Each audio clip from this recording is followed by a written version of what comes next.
श्री शिवाय नमस्तुभ्यम। दोस्तों, चाहे जो भी हो जाए, लेकिन इस बार चैत्र नवरात्रि आने से पहले यह एक गुप्त चीज अपने घर जरूर ले आना। देखते ही देखते आपकी बदल जाएगी। किस्मत इतनी धन दौलत आएगी कि संभाल नहीं पाओगे। अगली आने वाली 7 पुश्ते भी बैठे बैठे खाएंगे।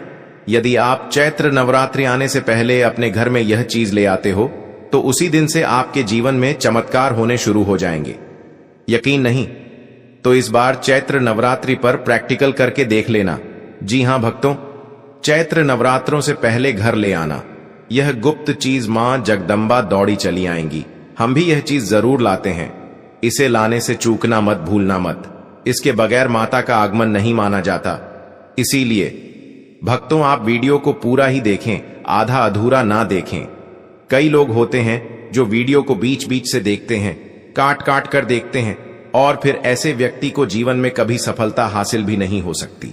इसलिए वीडियो को आधा अधूरा छोड़कर ना जाएं। आप वीडियो को पूरा ही देखा करें। दोस्तों देखिए, बात ऐसी है कि हमारा काम सिर्फ आपको सलाह देना है। हम आपको केवल सलाह दे सकते हैं, सही रास्ता बता सकते हैं। बाकी आप चाहे तो मानिए या ना मानिए, यह पूरी तरह से आपकी मर्जी है। लेकिन एक बात जरूर कहूंगा, अगर आप हमारी इस सलाह को मान लेंगे तो यकीन मानिए आपका जीवन बदल जाएगा और सफलता आपके कदम चूमेगी। जी हां भक्तों, जैसा कि आप सभी लोग जानते हैं कि होली का पावन पर्व खत्म होने के बाद अब चैत्र नवरात्रि की तैयारियां जोरों शोरों के साथ शुरू हो चुकी हैं और चैत्र नवरात्रि आने में बस कुछ ही दिन बचे हुए हैं। कई बड़े पंडित, ज्योतिषी, एस्ट्रोलॉजर इस दिन का बेसब्री से इंतजार कर रहे हैं। इसलिए आप लोग भी चैत्र नवरात्रि आने से पहले चुपचाप अपने घर में यह एक गुप्त जरूर ले आना और हमारे बताए अनुसार उसका सही से उपाय कर लेना। उसी वक्त से जन्म जन्मांतर की गरीबी दूर हो जाएगी। क्योंकि दोस्तों, पूज्य गुरुजी ने अभी अपनी कल की कथा में गुरुजी ने बताया कि अगर आप साल भर पूजा पाठ टोने टोट के उपाय करते करते थक गए हो और आपको जरा सा भी फायदा ना हुआ हो, तो गुरुजी ने चैत्र नवरात्रि पर किया जाने वाला बहुत विशेष और रामबाण उपाय बताया है, जो आपकी किस्मत को बदल कर रख देगा। इसलिए आप लोग 10 से 15 मिनट का समय निकालकर इस वीडियो को पूरा जरूर देख लेना। आगे आपकी मर्जी। भक्तों, पूज्य गुरुजी ने कहा कि वास्तुशास्त्र में कुछ ऐसी शुभ चीजों के बारे में बताया गया है जिन्हें चैत्र नवरात्रि से पहले घर में लाने से जीवन में चल रही गरीबी दूर होती है। जो भी भाई या माताएं बहनें यह वीडियो देख रही हैं तो यह समझो कि किस्मत से आपको यह वीडियो प्राप्त हुआ है। और यदि आप बिना किसी को बताएं चैत्र नवरात्रि से पहले अगर आप यह एक चमत्कारी गुप्त चीज ले आते हैं तो आपकी किस्मत उसी दिन से चमक उठेगी और आप बन जाएंगे दुनिया के सबसे धनवान व्यक्ति। यह कोई साधारण सी चीज नहीं है, बल्कि लाखों रुपए खर्च करने के बाद भी आपको ऐसी ज्ञानवर्धक जानकारी कोई नहीं बताएगा। और यह जानकारी आप लोगों के लिए बहुत ही ज्यादा ज्ञानवर्धक साबित होने वाला है, क्योंकि आज के इस वीडियो में हम जिस चीज के बारे में आपको बताने वाले हैं, जो आपको किसी भी कीमत पर कोई नहीं बताने वाला है, और हर कोई चैत्र नवरात्रि से पहले इस एक चीज को लाकर अपनी किस्मत को चमका चुका है। अब आपकी बारी है, इसीलिए आप वीडियो को पूरा ही देखें, आधा अधूरा ना देखें। कई लोग होते हैं जो वीडियो को बीच बीच से देखते हैं, काट काट कर देखते हैं, और फिर ऐसे व्यक्ति को जीवन में कभी सफलता हासिल भी नहीं हो सकती। इसलिए वीडियो को आधा अधूरा छोड़कर ना जाएं, आप वीडियो को पूरा ही देखा करें। भक्तों, पूज्य गुरुजी कहते हैं कि अगर आप भी 2025 की चैत्र नवरात्रि में अपनी गरीबी को दूर करने का सपना देख रहे हैं तो अब आपका यह सपना जल्द पूरा होने वाला है, क्योंकि इस बार की चैत्र नवरात्रि पूरे के पूरे 155 वर्षों के बाद शुभ संयोग के साथ आई है। इसलिए भक्तों, चैत्र नवरात्रि आने से पहले यदि आप यह एक गुप्त चीज ले आते हो और हमारे बताए अनुसार उसका सही प्रयोग कर लेते हो तो उसी वक्त से आपकी गरीबी दूर हो जाएगी। लेकिन भक्तों, आगे की जानकारी बताने से पहले आपसे एक रिक्वेस्ट है, मेरी आपसे एक गुजारिश है। अगर आप इस ज्ञान की बातें चैनल पर नए हैं तो चैनल ज्ञान की बातें को सब्सक्राइब करें, वीडियो को लाइक करें और अपनी राशि को कमेंट बॉक्स में डालें, क्योंकि हम आपको राशि के हिसाब से आपके भाग्य के बारे में भी बताते हैं और जीवन की परेशानियों को दूर करने के लिए आसान उपाय भी बताते हैं। भक्तों, पूज्य गुरुजी कहते हैं कि अगर आप चैत्र नवरात्रि के पहले किसी भी दिन इस गुप्त चीज को अपने घर लाते हैं तो दुनिया की कोई भी ताकत आपको धनवान होने से नहीं रोक सकती है। चैत्र नवरात्रि आने में बस कुछ ही दिन शेष रह गए हैं, तो आपको इस वीडियो को देखने के बाद बिल्कुल देरी नहीं करनी है और चैत्र से पहले ही इस गुप्त चीज को लेकर आ जाना है, जिसकी बात आगे हम करने वाले हैं। दोस्तों, इस एक गुप्त चीज के बारे में जानने से पहले हम आपको चैत्र नवरात्रि के बारे में थोड़ी सी जानकारी बता दें कि इस बार चैत्र नवरात्रि का शुभ मुहूर्त, पूजा पाठ का सही समय क्या रहेगा, नवरात्रि कब से शुरू होगी, कब समाप्त होगी, घट स्थापना और कलश स्थापना का सही समय क्या रहेगा, कन्या पूजन किस दिन किया जाएगा और राम नवमी किस दिन मनाई जाएगी। यह संपूर्ण जानकारी जानने के लिए हमारे साथ अंत तक बने रहिए और कमेंट बॉक्स में जय मां लक्ष्मी जरूर लिख दीजिए। तो चलिए भक्तों, अब हम आपका ज्यादा समय बर्बाद ना करते हुए वीडियो को शुरू करते हैं। 2025 में चैत्र नवरात्रि कब है, क्या है? पूजा का शुभ मुहूर्त हो जाइए खुश, क्योंकि मां दुर्गा इस वर्ष चैत्र नवरात्रों में हाथी पर सवार होकर आ रही हैं। अब ढोल नगाड़े सजाइए, खुशियां आपके घर आने वाली हैं। भक्तों, मान्यता है कि अगर चैत्र नवरात्रि के दौरान माता दुर्गा घोड़े पर नहीं बल्कि हाथी पर सवार होकर आती हैं, तो यह बहुत ही शुभ और कल्याणकारी माना जाता है। कहा जाता है कि इससे जीवन सुखमय हो जाता है। पूजा पाठ का भरपूर लाभ भक्तों को मिलता है और मन को सुकून मिलता है। माता वैष्णो देवी अपने भक्तों पर अपार कृपा बरसाती हैं। इस बार नवरात्रि पूरे 8 दिनों तक चलेगी, यानी न एक दिन कम न एक दिन ज्यादा। इन 8 दिनों तक माता रानी की विशेष पूजा अर्चना की जाएगी। खास तौर पर माता शेरावाली की भक्ति का विशेष महत्व रहेगा। चैत्र नवरात्रि का पहला व्रत 30 मार्च रविवार को रखा जाएगा और अंतिम व्रत 6 अप्रैल रविवार को होगा। इसी दिन कन्या पूजन भी किया जाएगा और नवरात्रि का समापन होगा। भक्तों, अगर घट स्थापना के शुभ मुहूर्त की बात करें तो 30 मार्च को सुबह 6:12 से लेकर 10:20 तक रहेगा। वहीं दूसरा कलश स्थापना का समय अभिजीत मुहूर्त दोपहर 12:01 से लेकर दोपहर 2:01 तक रहेगा। 12:50 तक रहेगा।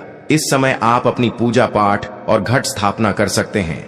इस बार नवरात्रि के 8 दिनों में 31 मार्च को 2 व्रत एक साथ पड़ रहे हैं, यानी कि मां ब्रह्मचारिणी और मां चंद्रघंटा की पूजा एक ही दिन होगी।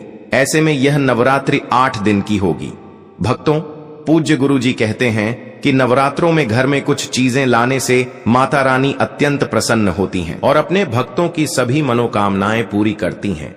कहा जाता है कि यदि आप नवरात्रि में इन विशेष चीजों को घर में लाकर रखते हैं तो मां जगदम्बा स्वयं आपके घर की रक्षा करती हैं और दरिद्रता दूर होती है। जो निर्धन है वह भी इस चैत्र नवरात्रि पर समृद्धि पा सकता है। इसीलिए इस चैत्र नवरात्रों के दौरान भक्ति और श्रद्धा से माता की आराधना करें और उनकी कृपा प्राप्त करें। भक्तों, आगे बढ़ने से पहले अगर आप भी चाहते हैं कि माता लक्ष्मी का आशीर्वाद आपके ऊपर सदैव बना रहे तो इस वीडियो को एक लाइक करके आपके अपने चैनल ज्ञान की बातें को सब्सक्राइब कर लें और कमेंट बॉक्स में जय लक्ष्मी माता लिखकर अपनी हाजिरी अवश्य से लगाएं। देखिए दोस्तों, हमारे ज्ञान की बातें चैनल का मकसद है जनहित एवं जन कल्याण करना। इसलिए हमने सोचा कि अपने सभी दर्शकों को भी माता रानी से जुड़ी कुछ खास बातें बताएं ताकि उन्हें भी माता रानी का आशीर्वाद मिले और उनका जीवन भी सुख समृद्धि से भरा रहे। देखिए दोस्तों, मैं हमेशा कहता हूं कि नवरात्रि के दौरान माता रानी की सेविका हमारे घर के द्वार पर आकर देखती हैं कि हम कितनी श्रद्धा और भक्ति से पूजा कर रहे हैं, कितना पाठ कर रहे हैं और किस प्रकार का भोग माता रानी के लिए अर्पित कर रहे हैं। साथ ही यह भी देखती हैं कि हम माता को प्रसन्न करने के लिए कौन सी विशेष चीजें अपने घर में ला रहे हैं। यह सारी जानकारी माता रानी तक पहुंचती है। आपने देखा होगा कि गांवों और शहरों में जहां प्रमुख मंदिर होते हैं, लोग सामूहिक रूप से माता की मूर्ति स्थापित करते हैं और इन सेविकाओं का काम होता है पूरे इलाके में घूमकर यह देखना कि कौन किस श्रद्धा से पूजा कर रहा है, कौन कौन व्यक्ति भक्ति के साथ कृत्य कर रहा है। इसके बाद नवरात्रि के समापन से पहले माता रानी हमारे द्वारा किए गए कार्यों और भक्ति के आधार पर हमें आशीर्वाद देती हैं और हमें ज्ञान प्रदान करती हैं। इसलिए नवरात्रि के समय कुछ खास नियमों का पालन करना बेहद जरूरी है। इस समय हमें देर तक सोने से बचना चाहिए। शराब या किसी भी प्रकार के नशे का सेवन तो बिल्कुल भी नहीं करना चाहिए और साथ ही लहसुन, प्याज जैसी तामसिक वस्तुओं से दूर रहना चाहिए। नवरात्रि के दौरान कुछ विशेष चीजें अपने घर में लाना माता रानी की विशेष कृपा प्राप्त होती है और इससे आपके घर में सुख और समृद्धि बनी रहती है। तो चलिए अब मैं आपको बताता हूं कि इस नवरात्रि में कौन कौन सी चीजें घर में लानी चाहिए ताकि माता रानी प्रसन्न हो और आपके घर में धन और सुख शांति की बरसात हो। देखिए दोस्तों, हमारे धर्म शास्त्रों में यह कहा गया है कि कई बार हम में से बहुत लोग विदेश यात्रा पर जाने या फिर तीर्थ यात्रा करने की चाहत रखते हैं या 4 धाम की यात्रा करना चाहते हैं। इसके लिए लाख कोशिशों के बावजूद हमारी इच्छा पूरी नहीं हो पाती। अगर आपके साथ भी ऐसा हो रहा है तो नवरात्रि के दौरान एक छोटा सा उपाय कर सकते हैं। आप एक ध्वजा खरीदकर उसे माता रानी को अर्पित करें और फिर नवमी के दिन इसे किसी भी देवी मंदिर में जाकर चढ़ा दें या फिर मंदिर में जाकर इसे समर्पित कर दें। इस उपाय से आपकी यात्रा चाहे विदेश की हो या 4 धाम की अब पूरी हो जाएगी। जो यात्रा बार बार रुक रही थी अब वह संपन्न हो जाएगी और आपके सभी रास्ते खुल जाएंगे। अब बात करते हैं आर्थिक संकट से मुक्ति पाने की। बहुत से लोग मुझसे पूछते हैं कि धनवान बनने के लिए क्या करना चाहिए। तो नवरात्रि के इस पावन समय में अगर आप आर्थिक परेशानियों से निजात पाना चाहते हैं तो चांदी की कोई भी सामग्री लेकर उसे माता रानी को समर्पित करें। इस चांदी की वस्तु को आप 10वें दिन गंगा जल से स्नान कराकर लाल कपड़े में लपेट सकते हैं या फिर इसे चांदी की डिब्बी में डालकर अपने घर की तिजोरी में उत्तर दिशा में रख सकते हैं। इससे आपके घर में पैसे आने के रास्ते खुल जाएंगे और आपके घर में धन का आगमन शुरू हो जाएगा। ऐसे ही इस उपाय से दरिद्र व्यक्ति भी धनवान बन सकता है। भक्तों, अगर आप योग प्राप्ति की इच्छा रखते हैं तो नवरात्रि के पहले दिन से लेकर आखिरी दिन तक गाय के घी की ज्योत जलाना ना भूलें। साथ ही माता रानी का बीज मंत्र ओम ऐम लींग क्लीन चामुंडा विच का जाप करें। इससे न केवल आपका स्वास्थ्य बेहतर होगा बल्कि आप किसी भी बीमारी से भी मुक्त हो जाएंगे। भक्तों, अब कुछ लोग ऐसे होते हैं जिनके पास खुद का घर नहीं होता और वो चाहते हैं कि माता रानी की कृपा से उनका अपना घर हो जाए। इसके लिए एक छोटा सा मिट्टी का घर खरीद कर लाकर उसे माता रानी को समर्पित करें या आप इसे खुद भी बना सकते हैं। जब नवरात्रि का समय समाप्त हो जाएगा तो आप देखेंगे कि आपकी यह इच्छा पूरी हो जाएगी और आपको अपना घर मिल जाएगा। बस लालच से बचे और चुपचाप अपनी भक्ति को सच्ची निष्ठा से करें। अब भक्तों, अगर आप नौकरी में प्रमोशन चाहते हैं तो 3 नारियल लेकर घर में रखें और नवमी के दिन उन्हें मंदिर में जाकर चढ़ा आएं। देखिए आपकी नौकरी में कैसे तरक्की होती है। आपकी मेहनत 2 गुनी गति से बढ़ेगी और आपके घर में धन की कोई कमी नहीं रहेगी। अंत में अगर आप आकर्षण बढ़ाना चाहते हैं तो सुगंधित अगरबत्ती या धूप या फिर चमकीली चीजें खरीदकर माता रानी को समर्पित करें। इस उपाय से आपके जीवन में जो भी आकर्षण और सफलता की कमी थी वह पूरी हो जाएगी। दोस्तों, अब मैं आपको एक बहुत ही खास और प्रभ उपाय बताने जा रहा हूं जिससे आप अपार धन संपत्ति प्राप्त कर सकते हैं। यदि आप चाहें तो नवरात्रि के इस पावन समय में एक मौली धागा खरीदकर उसे 9 गांठें लगा सकते हैं। हर गांठ के साथ आपको 9 प्रकार की अपनी मनोकामनाएं बोलनी है। साथ ही नव दुर्गा का ध्यान करते हुए 9 गांठें लगानी है। फिर इस धागे को माता रानी को समर्पित कर दें यानी भेंट कर दें। इस उपाय से आपकी 9 प्रकार की इच्छाएं पूरी होती हैं और माता रानी आपसे बहुत प्रसन्न होती हैं जिससे आपको अपार लाभ प्राप्त होता है। भक्तों, अगर आप चाहते हैं कि आपके घर में धन और समृद्धि बढ़े तो आप कम पर विराजमान माता लक्ष्मी की तस्वीर भी ला सकते हैं। इससे घर में सौभाग्य और संपत्ति का आगमन होता है। बस ध्यान रखें कि इस तस्वीर को उत्तर दिशा में रखें क्योंकि यही दिशा लक्ष्मी माता के लिए शुभ मानी जाती है।